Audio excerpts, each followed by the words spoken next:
Next up is Ragnora. This is, I think, the most popular Mithril Wanderer deck. Certainly I've played against it more than the others, and I've seen people talking about it. It's pretty strong. Making 1/2 eggs is pretty good. Making 4/2s with celerity is great. Flash reincarnationing your win con is great. I didn't net deck this, I built it myself, but it's influenced by basically notes I took from watching other people play, by which I mean I put Duelyst Frenzy in it. So I'll just go through those quickly again, hopefully before my throat wears out. Flash, obviously. This helps us play our Mithril Wanderer early, and it helps us play things like Encounter Warbeast in spaces where our opponent might not expect it. Greater Fortitude mostly goes with the Rippers, but it's also a nice little tempo card. Celebrant for ramp and early board control. Crypto making extra eggs is quite nice. Deep Impact, this is kind of the worst removal spell of the bunch, but it's still a reasonably effective card. Turns out it goes very well with stuff like Homeostatic Rebuke as well. Duelyst Frenzy, this card seems to be back in vogue, and I couldn't really tell you why, but having gotten destroyed by it a couple of times, I figured I'd see what the fuss was about. Embryotic Insight, I don't know if other people are playing this, but it's a really nice, like, no fuss, draw 2 cards. You can't always use it, but that's fine. It's cheap enough that it's easy to squeeze in when you have the opportunity. Healing Mystic, blah blah blah. Kujata, extra ramp, makes the quest cheaper, makes all our bombs cheaper. This card is great. Natural Selection for obvious removal. Rescue RX for healing and early body blocking. Young Silithar because it's very good. Bloodbound Mentor, this should probably also be in the Lilith deck actually. I'll hop back and put it in.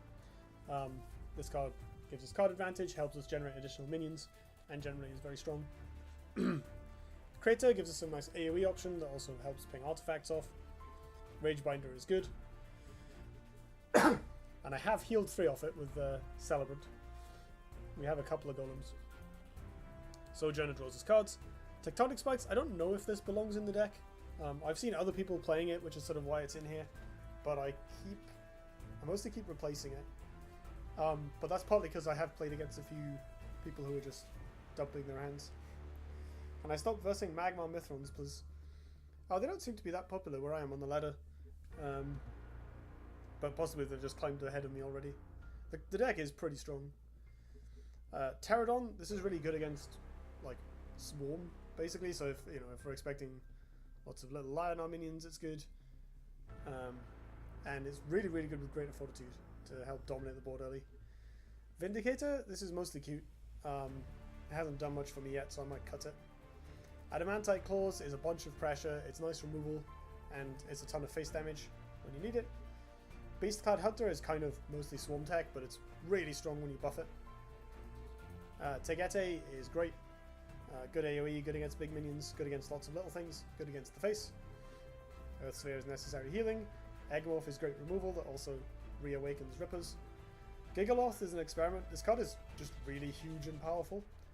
So I want to see how it plays out. Homeostatic Rebuke is one of the best AoEs in the game. Progenitor is a way to put a lot of stats into play at once that can also duplicate really annoying nonsense cards like the next 2. Thunderhorn is Thunderhorn. Chapuka is really good with the mass buff and is nice tech against Swarm, although I haven't really found it to perform that well for me so far.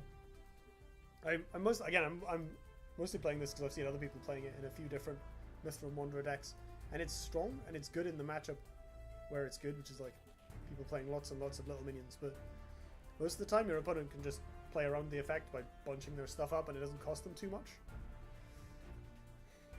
I need to stop playing unranked. It's not a good place to test new decks. Opponent's too weak. Oh, really?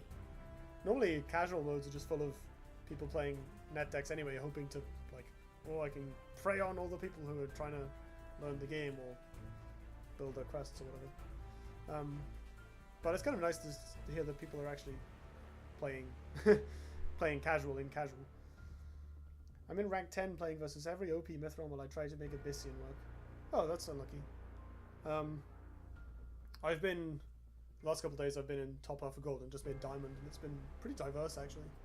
So maybe play something effective to level up a couple of ranks and see if that gets you out of the glut of them.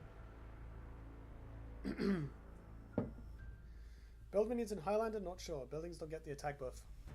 So, I think we've actually slept on build in general as a community. I think it does help that Rescue RX is just a 2-drop. So you can check it out there, and if it gets natural selection or beaten to death, whatever, it costs you 2 mana. But 10 health is a lot. And they don't get dispelled while they're out there. You know, if your opponent displaces them, whatever. Like, they don't die to cheap removal. They're actually pretty resilient, and especially if you can defend them with, you know, body blocking or positioning them reasonably well. They come out a good percentage of the time.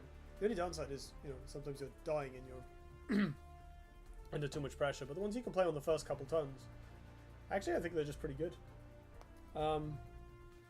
Having them be 11 health is mostly useless, but having these undercosted minions pop out and be immediately able to attack with buffed power is real good. Problem is my love Obelisk Vet is so weak now. Oh, really? I guess it really sucks if they're all playing Plasma Storm. Hey bud, just wanted to drop by and say keep up the daily vids on YouTube, you're doing wonderful work. Thank you so much, Tactical. Thank you. Keep up your amazingly styled, glorious stuff as well. Thank you so much. Tony Camel says, all I met in unranked was pre-rotation Fae. Ugh. Yuck. No one wants that. I haven't seen Fae around in a while, actually. Everyone's experimenting. It's a good time to be laddering. Should probably finish doing this deck list, shouldn't I? Where was I? So we just talked about Chipuka, which I'm currently a bit unconvinced of, but it's really cute, so I want to keep it around for a little bit longer. Look at him. Stop her. Lava Slasher. Mortimore. It's got mostly an experiment. Someone played it against me at some point and it felt pretty strong, so I'm going to try it out. Plasma Storm, of course. Spirit Harvester. I don't like this card very much. I might actually cut it. It's good with a couple of the things we're running, and it's good against swarms of little dudes, but it's just so much more awkward than the likes of Crater. Armada. This is a big, powerful... Well, it's Meltdown, right? It's Meltdown, but you can aim it, and it's cheaper. This card is really good. Mage Sworn helps keep combo decks off our back, and protects us against random things. Like, we don't lose too much by playing this. There's a couple of cheap spells in the deck, and the Bloodborne spell, which is alright. But, so we can sometimes turn off much more from the opponent. Plus, once you've got Mithril Wanderer in play, Mage Sworn's biggest weakness goes away, which is that it no longer dies to Plasma Storm. Which also means you can play your own Plasma Storm over the top of it, which feels really good. Warbeast, of course. Metamorphosis. This card is actually amazing. It has bailed me out of some bizarre situations, and even if it's just killing a thing or two, it's an insane tempo play. Like, it's expensive, but if you're in any sort of mid-range matchup and their opponent's starting to pull ahead, snowball the board, you play this and just kill all their stuff, or they have a useless turn because they've just got 1/1s and you're jamming more stuff the turn after. Really, really strong effect.